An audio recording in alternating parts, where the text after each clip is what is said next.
Hi guys, welcome back again, and we're going to continue our talk about willpower, about what it is, what it isn't, and how we can use it and how we can grow it, because like a muscle, willpower can grow the more you use it. Okay, so today we're going to talk about keeping a promise to yourself and how important that is. So every year, when especially around New Year, we get people making New Year's resolutions.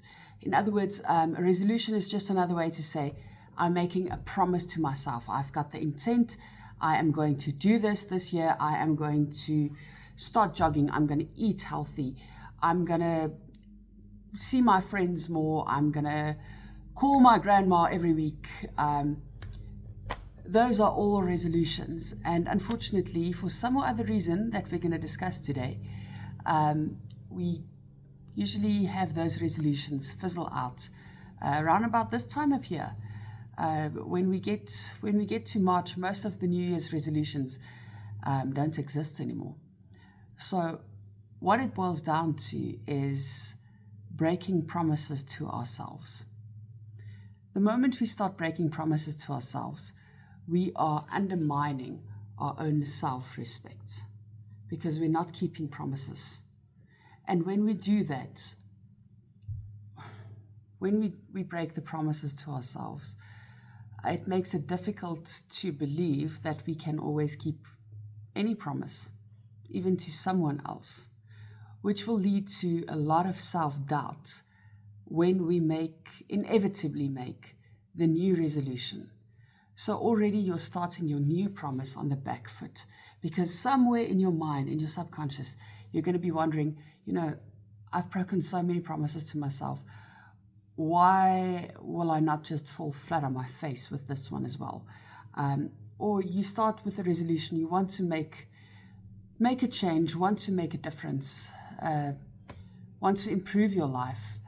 And the moment you start thinking about making this resolution and getting the things ready to do what's necessary, you stop. And because of all of the self-doubt and the previous broken promises to yourself, you just stop and say, why even bother? I'm not even going to try for this. And you just stay stuck and you remain the same as you always were. But the good news is that the opposite is true as well. When I do keep a promise to myself, it's going to boost my confidence in my ability to keep the next promise to myself.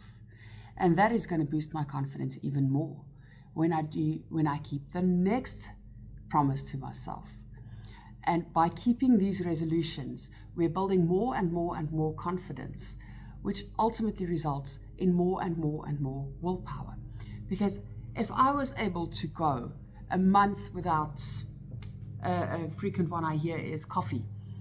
If I'm able to cut out caffeine from my life for a month, yes, I know the health benefits, and yes, I may feel better, and there's a lot of things, but I was able to do that. I was able to go a month without caffeine. Man, that's an achievement. That hasn't happened since I was 18. So it's all about the ability to keep the promise to yourself. Now, if I was able to go a month without caffeine, you know what, maybe I'm going to keep this going. I'm going to go another month without caffeine. And for this month, since I was able to do this, let's see if I can add drinking 8 glasses of water every day.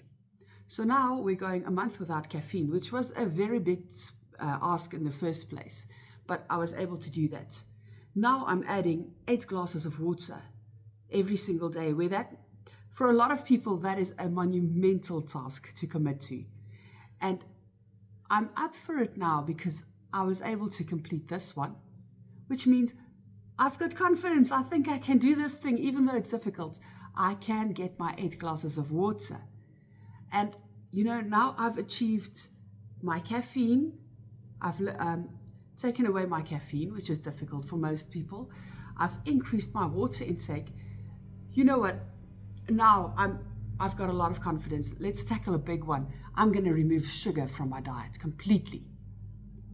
And you've got confidence, and you are more likely to succeed in this, because even though these tasks are getting progressively harder to do and harder to commit to, you've got the confidence and the belief in yourself that you're able to do this.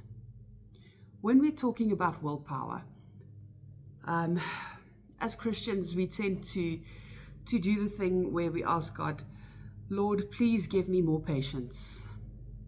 Lord, please give me the willpower to improve myself, to look after my body. Please give me the willpower to avoid the cookies and the brownies today. Please, Lord, I'm asking you, please give me the willpower, Lord. Please give me the willpower.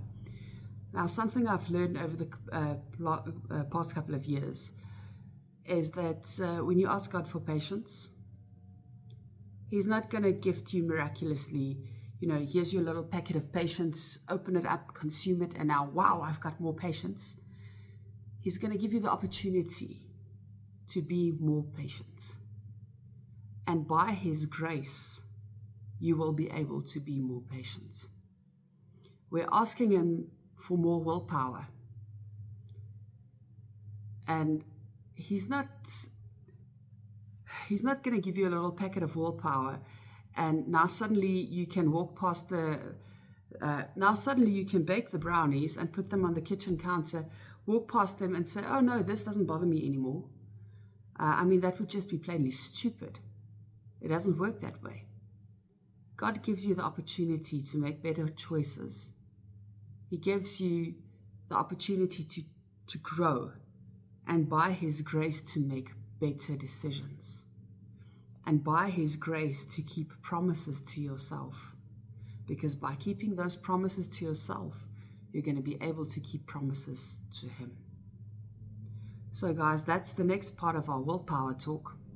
And we're going to continue. I've got a lot more to say on this topic, but I want you to think about this.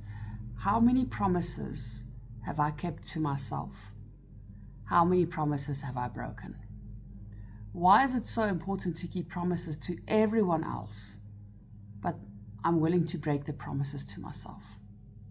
So with that, I'm going to leave you, and we're going to talk about this a bit more in the next video. And please remember, you are fearfully and wonderfully made.